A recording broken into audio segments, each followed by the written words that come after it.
Pertama-tama, saya sebagai Uskup Keuskupan Agung Jakarta ingin mengucapkan selamat, mensyukuri kehadiran Lembaga Bakti Luhur di Keuskupan Agung Jakarta ini selama 25 tahun. Kehadiran pelayanan para suster-suster Alma dan mitra-mitra pelayanannya sungguh-sungguh berarti bagi gereja di Keuskupan Agung Jakarta ini dengan berbagai macam alasan. Alasan yang paling pokok tentu saja adalah sejak awal sejarah gereja, saudara-saudara kita yang kurang beruntung itu dirasakan sebagai harta kekayaan gereja. Contoh yang paling jelas, saya bercerita mengenai Santo Laurentius misalnya dari abad keempat, ketika pemerintah Romawi minta supaya gereja mengumpulkan seluruh hartanya untuk diserahkan kepada pemerintah, Diakon Laurentius pada waktu itu mengumpulkan semua orang miskin di Roma dan membawanya kepada pimpinan pemerintahan Romawi itu. Itulah harta kekayaan gereja, saudara-saudari kita yang kurang beruntung. Sudah sejak sangat awal. Sekarang pun kalau kita melihat nama legal dari lembaga-lembaga gereja, paroki di Keuskupan Agung Jakarta itu namanya PGDP, Pengurus Gereja Dana Papa. Kalau di Keuskupan Agung Semarang namanya PGPM, Pengurus Gereja Papa Miskin.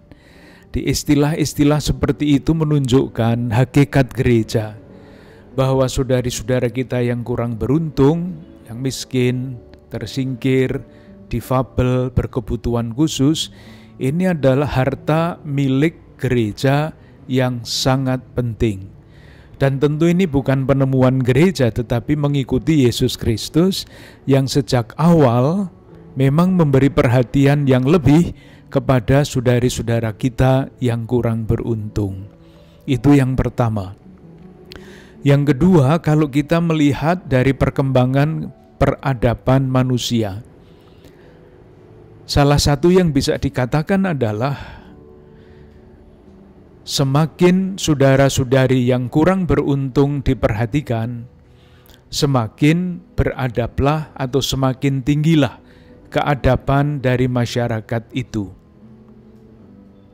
Jadi salah satu ukuran apakah perkembangan keadaban itu maju atau berhenti atau bahkan mundur adalah apakah masyarakat memberi tempat yang semestinya kepada saudari-saudara yang kurang beruntung, termasuk yang berkebutuhan khusus. Mengapa saya berani mengatakan begitu? Coba lihat di negara-negara yang maju. Di negara-negara yang boleh atau dikatakan maju, saudara-saudara yang kurang beruntung, yang paling lemah, itulah yang diberikan perhatian yang lebih, dilindungi lebih. Konkretnya di jalan. Kalau ada pejalan kaki menyeberang jalan, semua kendaraan berhenti untuk memberi tempat, kesempatan kepada orang yang berjalan kaki yang lemah itu untuk melewati jalan.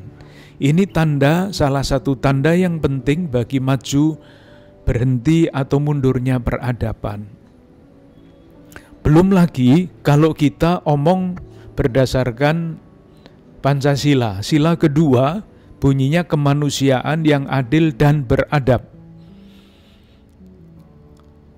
Keuskupan Agung Jakarta pada tahun ini mengajak seluruh umatnya dengan judul besar Amalkan Pancasila, Semakin Adil dan Semakin Beradab. Nah, di dalam kerangka itu perhatian kepada saudari-saudara kita yang berkebutuhan khusus, khususnya yang dilayani oleh lembaga bakti luhur, oleh para imam, para suster, para bruder Alma, diharapkan semakin menjunjung tinggi martabat saudari-saudara kita yang kurang beruntung dalam hari ini, yang berkebutuhan khusus, yang dilayani oleh lembaga bakti luhur. Kita semua tahu bahwa akan selalu ada saudari-saudara kita yang kurang beruntung di tengah-tengah masyarakat. Tidak akan pernah diselesaikan masalah itu. Sejak awal sejarah manusia sudah ada realitas seperti itu. Maka gereja semakin didorong untuk semakin melayani, memberi perhatian kepada saudari-saudara kita yang seperti itu. Harapannya, semoga dengan cara itu, pertama kita bisa menghadirkan kasih setia Allah yang tanpa batas, yang tidak pandang bulu, dan yang paling penting adalah kita menyatakan identitas gereja. Yesus berkata, antara lain, hendaklah kamu murah hati seperti Bapamu murah hati. Tapi kalau kalimat itu dimengerti dengan lebih tepat, bunyinya mestinya, hendaklah kamu berbela rasa seperti Bapamu berbela rasa. Sehati, seperasaan, ikut menderita, merasakan penderitaan saudara-saudari kita yang kurang beruntung itu.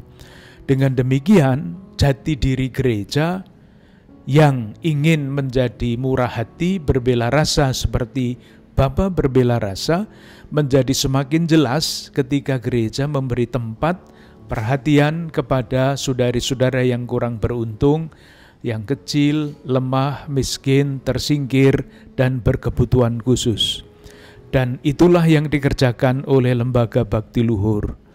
Oleh karena itu, pada kesempatan yang sangat bagus ini, sebagai Uskup Keuskupan Agung Jakarta, dalam rangka 25 tahun kehadiran bakti luhur di Jakarta ini, saya ingin mengucapkan terima kasih kepada para pimpinan dan para mitra, anggota, siapapun yang ikut terlibat di dalam pelayanan lembaga bakti luhur ini di Keuskupan Agung Jakarta, yang melayani anak-anak saudari-saudari kita yang berkebutuhan khusus itu. Saya yakin meskipun usianya baru 25 tahun dan Keuskupan Agung Jakarta ini sudah 210 tahun, tapi kehadiran dan pelayanan selama 25 tahun ini ikut menentukan wajah gereja di Keuskupan Agung Jakarta ini.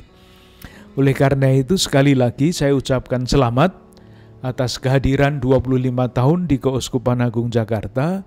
Terima kasih untuk pelayanan yang tulus, yang ikhlas, dan yang tentu saja pelayanan itu tidak hanya baik untuk anak-anak atau siapapun yang dilayani secara langsung, tetapi dengan kehadiran dan pelayanan ini, saya berani mengatakan kehadiran bakti luhur di Keuskupan Agung Jakarta ini ikut menyebarkan virus bela rasa di tengah-tengah masyarakat, khususnya di tengah-tengah gereja Keuskupan Agung Jakarta.